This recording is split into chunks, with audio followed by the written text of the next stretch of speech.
You've signed your book deal, and now you're off to the races.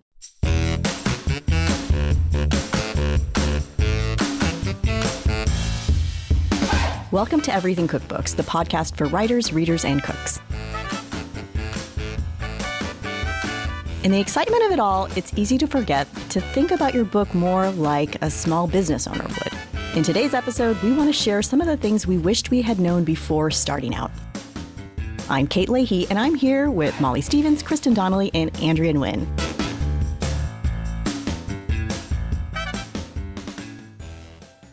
Hey, everyone. Hey, Kate. Hey, Kate. So before we get into our conversation today, I just want to hear off the top of your heads, have there been any hard-learned lessons that stand out in your cookbook writing experience? Anything where you thought, oh, man, had I listened to an episode like this one, I wouldn't have gotten myself into that kind of situation. The photography budget, I did not understand how that works. I didn't understand that it came out of my advance.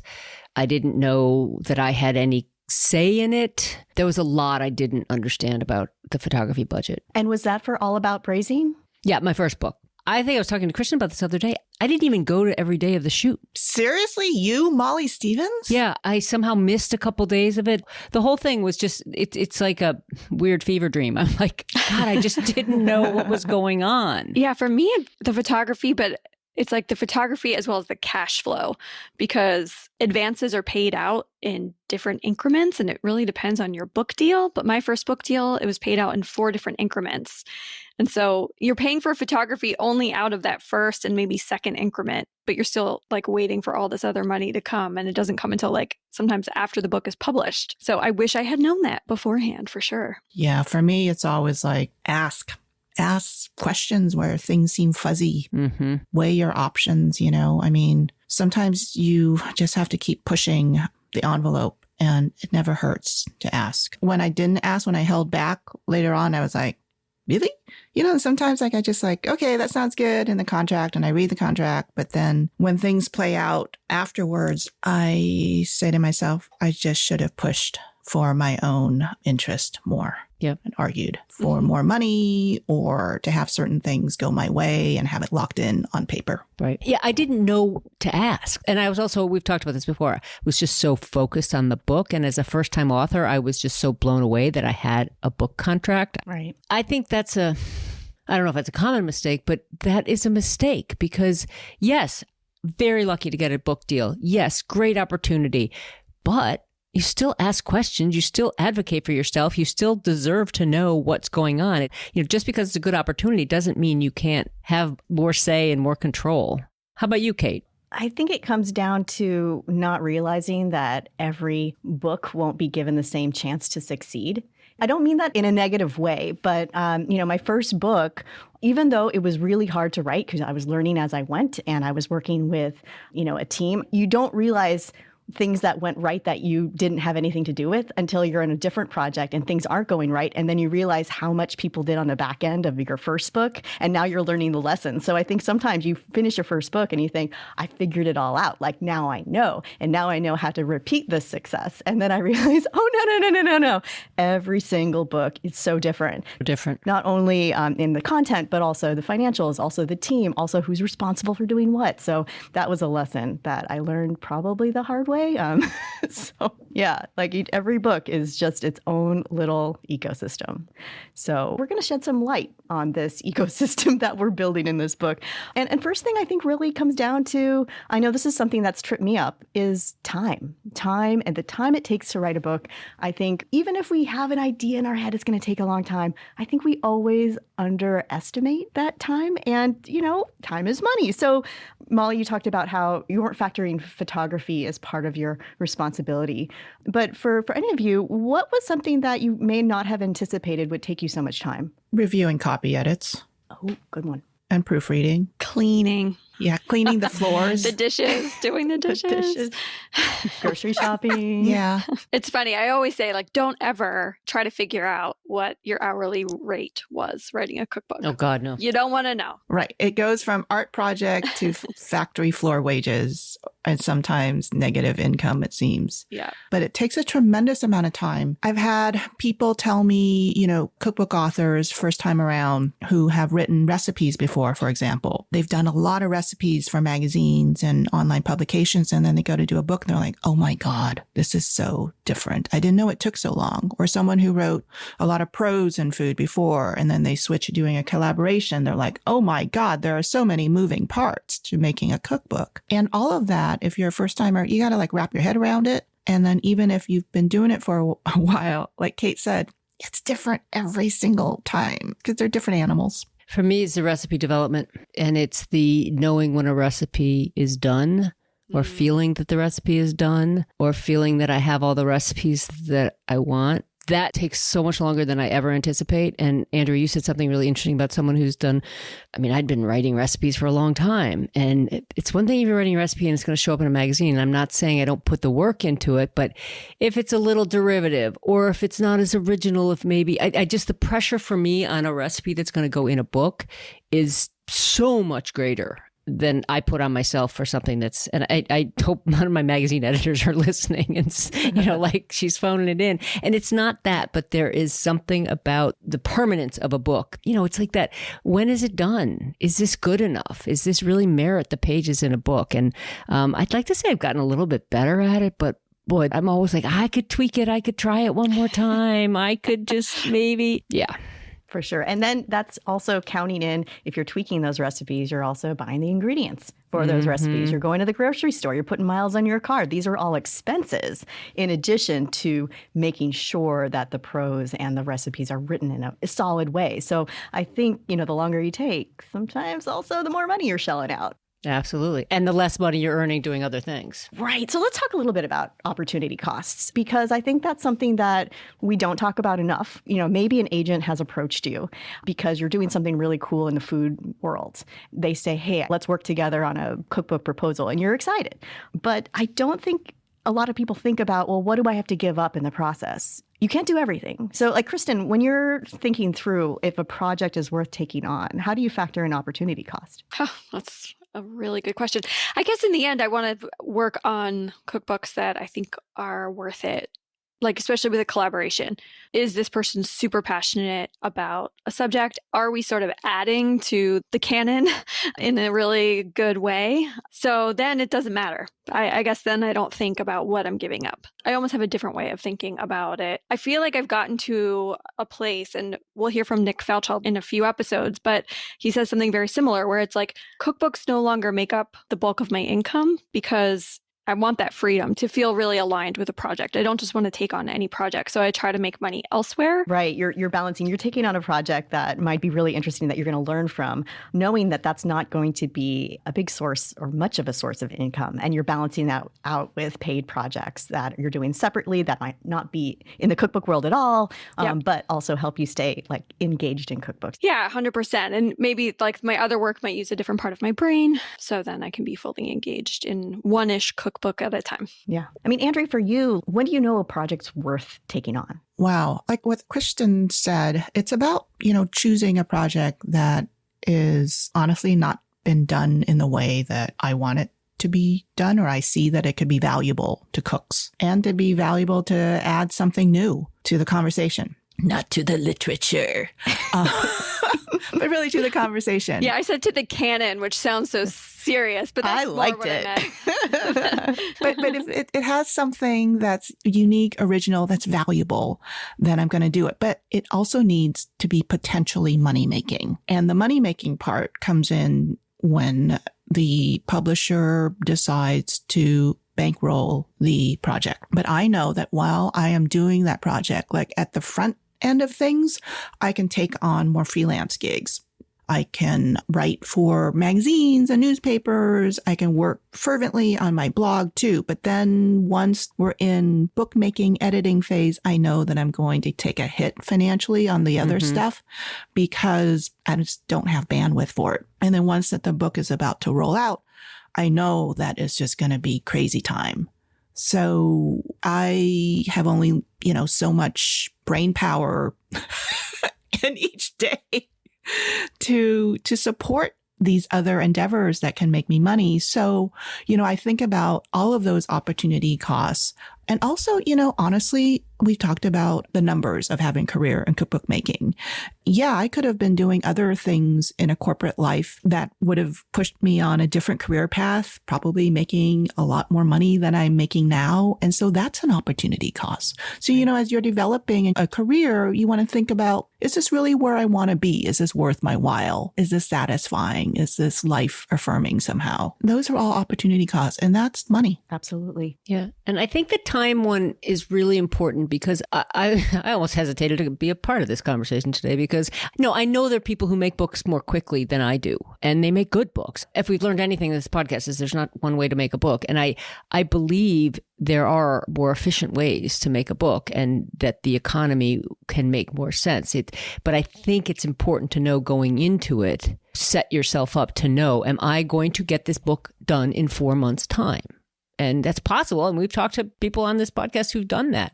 And how does that all work? And the money is then very different. But if you're doing something like I do, where you take a very prolonged, 2 to 3 to 4 years, it's just a different process. That's all. And so I don't want to be super negative around the time that it takes. But part of that time is I also do other things. Right. That works into it. And as Andrea, you talk about bandwidth, and that there's certain times in the project when you do have the energy, and actually it's helpful for me to do other things, especially during the development phase. Because if I'm just developing recipes for a cookbook, there's going to be a sameness to them that I'm looking for inspiration in other parts of my life. And so I do protract it deliberately for that reason. But then when you do get into the editing and the production, you need to free yourself up because your deadlines are too quick and it's all too pressurized. I think that's a really good thing, like just to frame it for people out there trying to figure out how they can juggle and make the financials work. I mean, if you know what your expenses are on a monthly basis and you figure out, okay, I'm going to get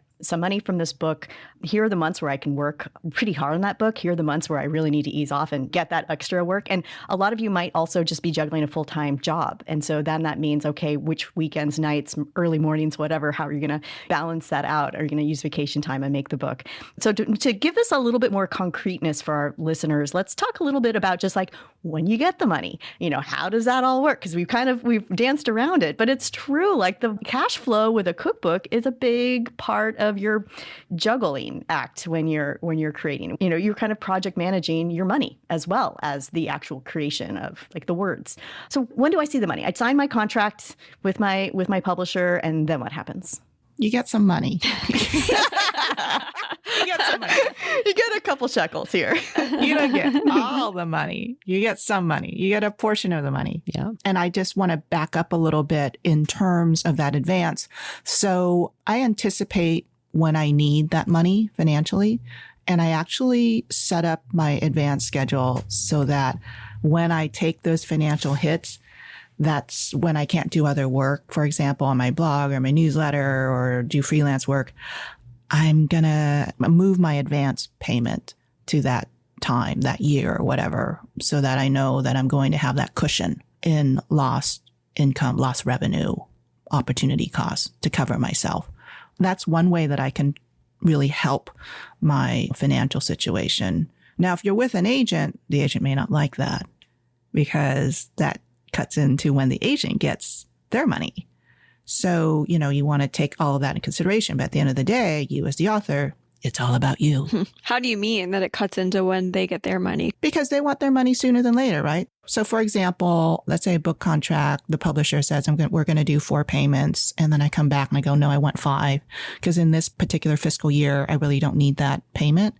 So I need you to move it. And so that I get, 2 payments, say, in the year that the book comes out, because I know that's when I'm going to take a financial hit. I see. Okay. So a couple of things it is negotiable. I mean, it might not be, but you could try if the schedule doesn't work for you. I mean, I'm looking at a contract right now for one of my books, and it's the last thing on the contract is the advance. Seriously? Interesting. That's Usually just the it's way- a little bit yes. like It's all up at the top. But it doesn't matter. The last, to me, it's not buried. It's very easy to find because it's the last thing. So it gives the sum, and then it says sum will be paid on signature of this agreement. So you get a chunk, then some on delivery and acceptance of half the draft. And not everybody does this, but that's the way I've worked. And I really like that. We've talked about this before because I like having somebody look at my stuff halfway through and say, oh yeah, you're on the right track, or you better go the other way.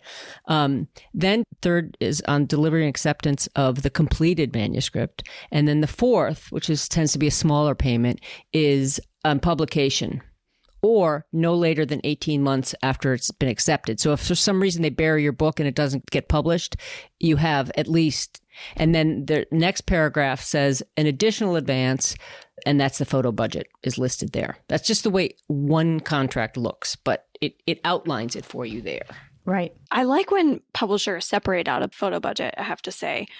I've worked multiple times with a publisher that does not do that. It's really just one chunk and it's like, good luck. I mean, they guide you through finding a photographer, but it's still your money. Yeah. And on my first book, it wasn't. And that's why now it is, because, we go back to what I learned. I was like, whoa, what? Yeah. What? I have to pay $20,000? Right. Yeah. Well, and that's really interesting too, just on sketching out what your contract says, because it will say in the contract. And if you're Andrea, that's a smart way to kind of like negotiate when those payments are, because generally speaking, like I'll just give you a situation. I signed a contract in, I believe, March 2019 for a book that's coming out this August. And I've gone years without seeing any money on that book, but I've had to spend a lot of time on that project. So, figuring out, balancing out the budget, it's a lot harder because you have to pick up, like some months I know are going to be lean because I'm pushing on a book that I know I'm on the hook for, but I'm not going to get any money for it until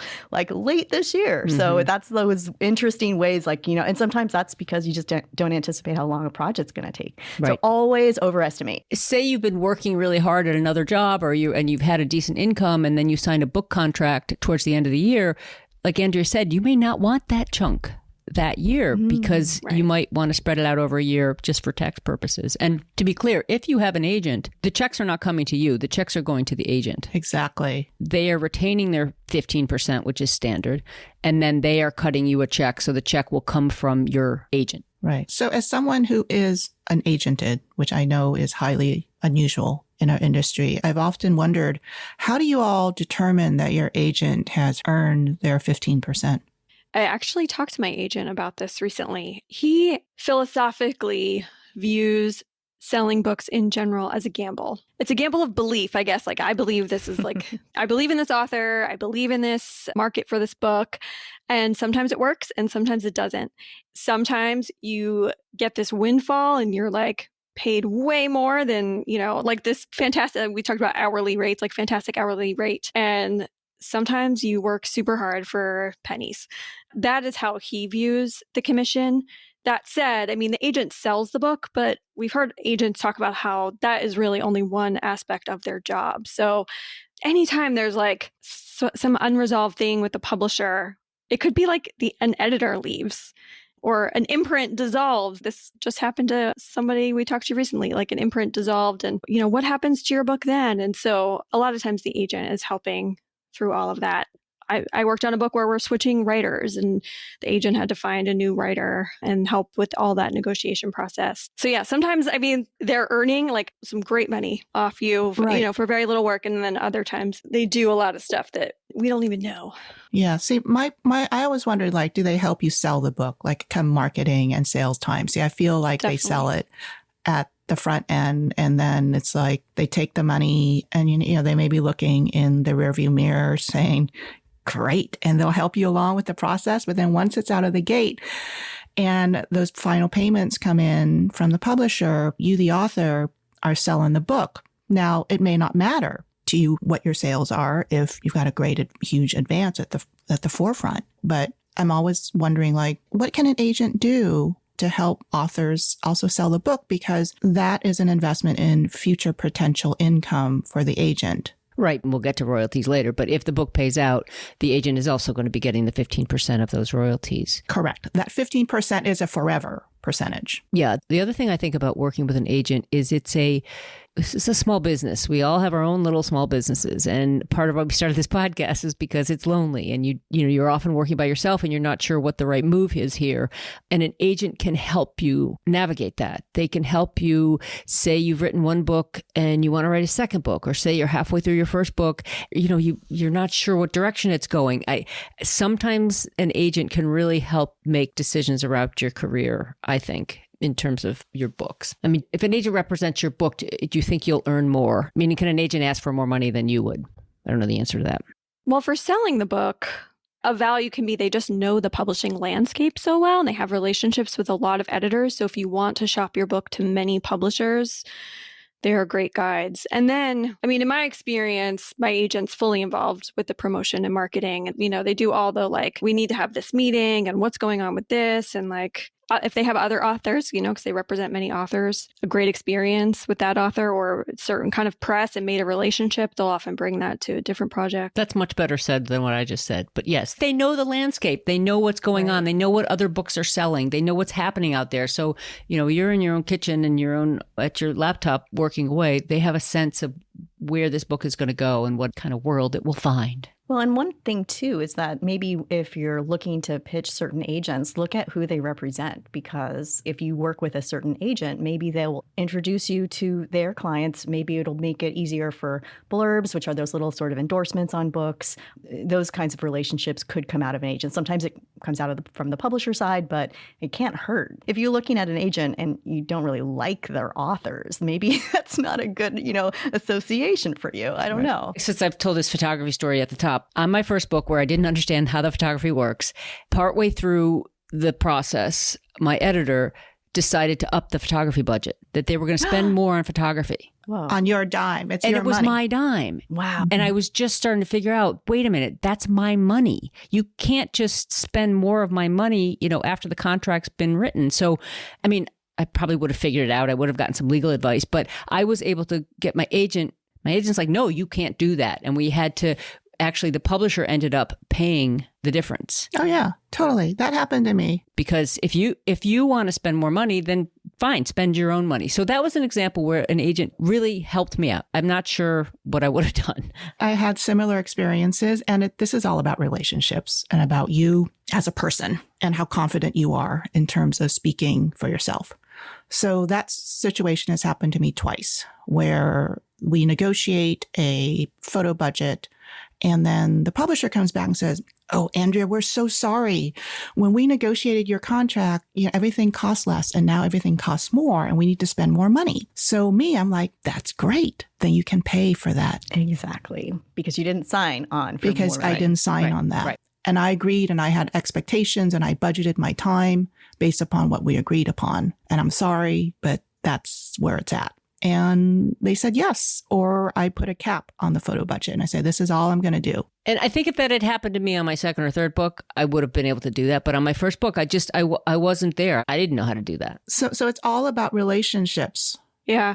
Andrea, when you have a contract with a photographer, when I did my own book, I had to have my own contract with the photographer. Because that's the other thing my agent did is he basically did all the negotiating with the photographer as well as what that budget was going to be and the contract. So it wasn't with the publisher. It was interesting. I didn't know that either. Yeah, my publisher negotiated the contract for photography. That differs publisher to publisher. Yeah, totally. It really does. With some publishers, the author is responsible for contracting the photographer, paying for it. It works that way.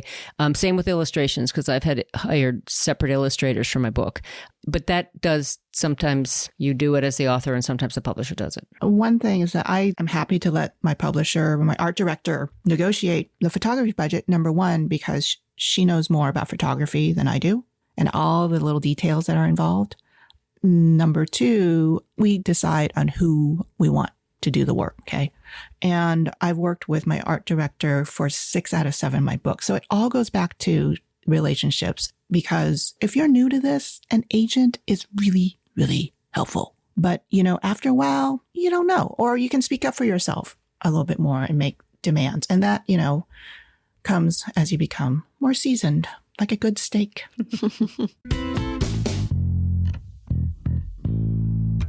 let's go into, when are we going to eat the steak? We're going to eat the steak when we start, like, this book starts selling like gangbusters, or maybe the tofu if you're not into steak, that whatever. So advance versus royalties. We've talked about the advance. We've talked about, a lot of times that photography budget and the ingredient costs and all in your time and all that. That's maybe the advance, and it's paid out in 2, 3, 4, 5, whatever installments.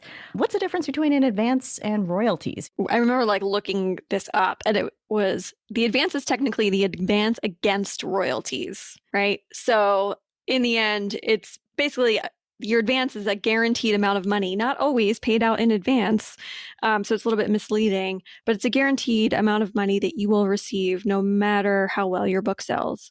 Royalties are basically the extra. Once you, what's called, earn out your advance, sell enough copies, then you'll start getting... You pay back the advance. Additional royalties, right? You pay back. That's such a good way to think of it. Yeah, it's like an investment, or it's not a loan because you don't have to give it back. One time someone said to me, an agent said, the advance, I see it as a loan that you never have to repay. It's so much more concise. Love it.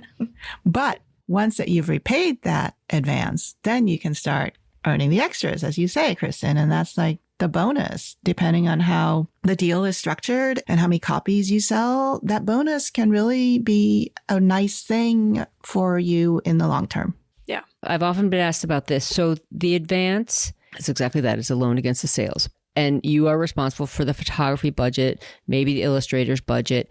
Some publishers, you pay the indexer. That's by publisher. Again, I'm looking at a contract here and it says the publisher will pay for the indexer. So that should be spelled out who pays for that.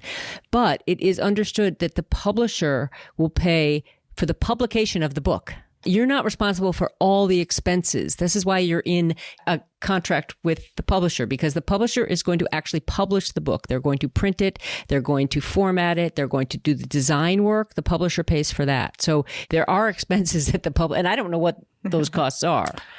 Say you have a $70,000 advance. I don't know what it costs the publisher on top of that. Right. That could get a publisher on to talk about that. But do understand that, and I can say, it says, I'll look at this contract again. Publication shall be the expense of the publisher, details to format, style, design, advertising, distribution. Let's not forget distribution. Huge. Yep. And then the marketing is sort of at the discretion of the publisher. So that's a whole, we'll talk about that's a whole different how much they're going to spend on marketing, but that's a different podcast. So I just think it's important to understand that. Molly, can you also just talk a little bit about what a royalty is, like where they're getting that money from, the royalty percentage a little bit? Because I think sometimes authors can get, I'm getting $10 from every book I sell. And we know that's not quite the case. So can you just walk us through a little bit? That would be a really nice royalty. Oh my God, wouldn't that be? I mean, yeah. Just have to publish one book. So say it's a $40 book, right? A lot of people are buying that book for $40 at lovable independent bookstores, but people are also buying that book at a discount on online sellers, right? So that affects how much income it's getting. And then there are percentages. And I think actually I'm going to have one of you talk more about which percentages, because there's different scales of percentages, but a royalty is a percentage of that book sale. What's the range? I've seen 10 to 20. 11, 15, 12, depending. Yeah, of like net. So net is kind of like wholesale price. So it's not cover price. It's not MSRP, It's like selling a car, it's MSRP, sticker price. If it is MSRP, the percentages are likely to be 7, 8, maybe 9%, but if they're lower. Exactly. So they're like half. Right. If it's net, they should be in the double digits. Yeah. I've seen things like not for cookbooks, but I've seen like one of my friends recently, she's like writing for a trade publication, an academic trade publication. She's getting 25%, but they're not giving her that much at the front end. So it really, really varies depending on who you're publishing for. And also, Molly, it's so wonderful that you pointed out all the various costs associated with making a book, because that's all part of that other extra percentage that the author doesn't get. Right. Because the house like lays down a lot of resources to make the book and then send it to print and then publish it, distribute it, advertise and all that stuff with you. Yep. You're not doing all of that. And so anybody that's done self-publishing has a sense of how expensive that can get. Yeah, that's something we're definitely going to cover in some future episodes that I'm really excited about. Yeah, absolutely. Yeah. So if you have a book that's selling for $40, you might get about $4 or $5 per book sold somewhere, maybe max. Max. That would be like a good day, maybe right? 3.5. Right. So yeah, probably 3.5. But also the other thing is, I don't know if this is universal, but the percentage will go up. So say in the contract, will say for the first 30,000 books you sell, maybe let's say 10%, you'll get 10% of sales.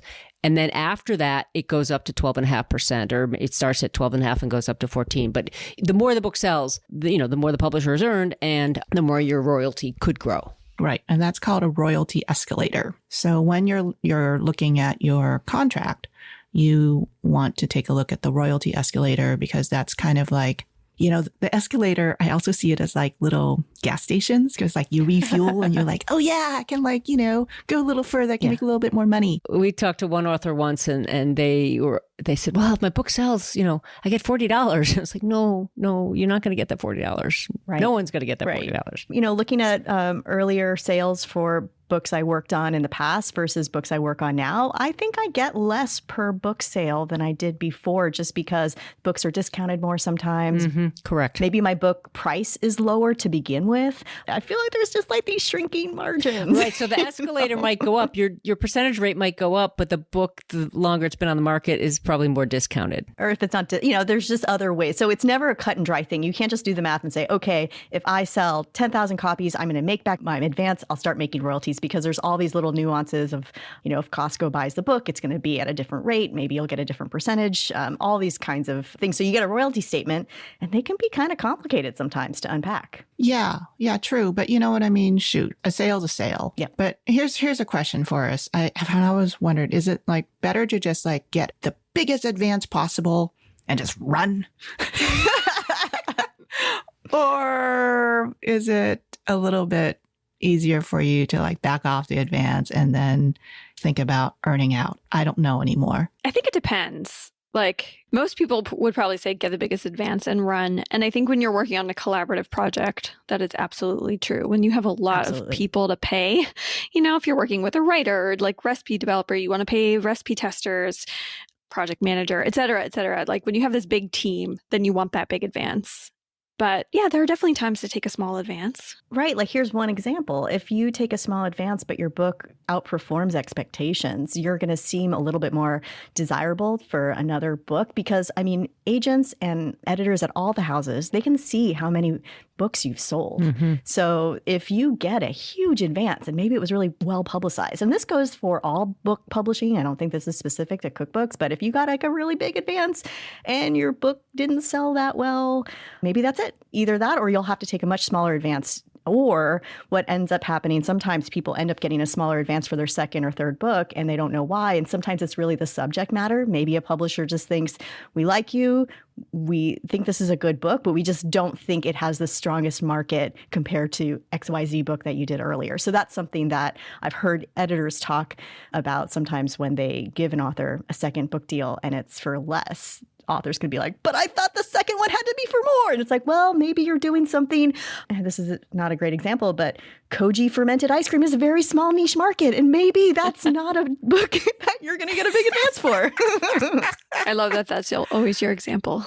I think that you want to write that book. Yeah. Oh my God. No. Not anytime soon. Maybe. Never say never. If we're living on Mars and we're going to need ice cream, maybe that's the way to do it. So actually, we did get a question through our Instagram. Somebody wanted just to know a little bit more about what an auction is. Kristin, you want to take that one? So an auction is when usually an agent will run it. It is when you send out your proposal to a number of publishers. And if there is a lot of interest from multiple publishers, then you set up what's called an auction. And the agent often sets the terms of the auction. So it might be like, this is a starting bid. This is the day we're going to do it. It's all run remotely. So, through email. But there are these rules where it's like you have to get back within a certain amount of time, whether you want to bid higher or whether you're going to fall away. So it's actually a very exciting process. They don't always happen. When you have interest from multiple publishers, if you meet with them, you might just say, I love this publisher and this is who I want to work with. Mm-hmm. And that's who you decide to go with. When you like multiple publishers and you just kind of want to see, like, can I get this big advance? That's when an auction can be a good thing. What makes an auction different from a preempt? A preempt is when a publisher is so hot for a book that they will come in with what they think is a huge offer that will hopefully take away an auction. They'll say, like, if you don't go to auction, I'm going to offer you this much. And then there's a decision to make. Like, you could say, this is a really good offer. And then you might think, but I have a hunch I could sell it for more. Let's see where it goes. And you still go to auction. Or you could say, this is a great offer. I love this publisher. I'm going to do it. I keep thinking of like sports analogies. Right. Well, I'm thinking sure. real estate, but it's not always about. Oh my gosh, it is like real estate for sure. Just hearing you explain all that, Kristin, it's not just about the money. It's also about the fit. Like if you have a certain book, you might know the publisher you want to take this book and bring it to the market.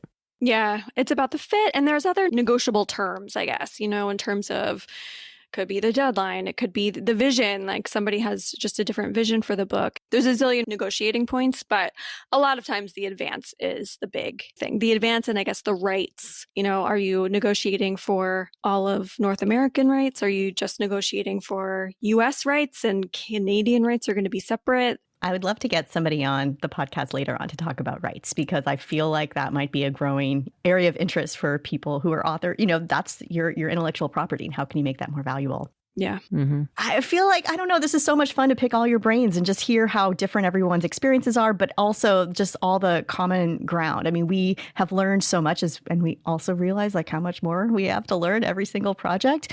So I think we're going to have a part 2 of this because this is too good. Absolutely. Yeah, I think we can go into a lot more of the nitty gritty behind the scenes of what we've learned and what we've learned works. Yeah. I mean, I'd love to talk to you guys, but like, how do you organize receipts? Like, are you, no, really, are you grocery bills? And do you figure out, you know, how much does it cost to develop a recipe? That kind of thing. Yeah. I mean, it'd be really interesting to talk about that. I would love to come back and do more of this. And I'll say, too, if anyone has specific questions or things that they've worked for them when it comes to managing receipts and handling recipe testers, just DM us or send us an email on everythingcookbooks.com.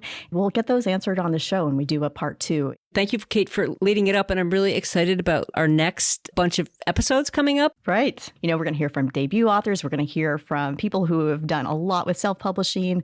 Andrea will be coming up on an episode because she has a new book out. And if you haven't pre-ordered it, you can pre-order it wherever you get your books. So on that note, thanks everyone for being here.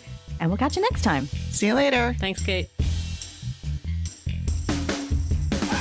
Thanks for listening to Everything Cookbooks.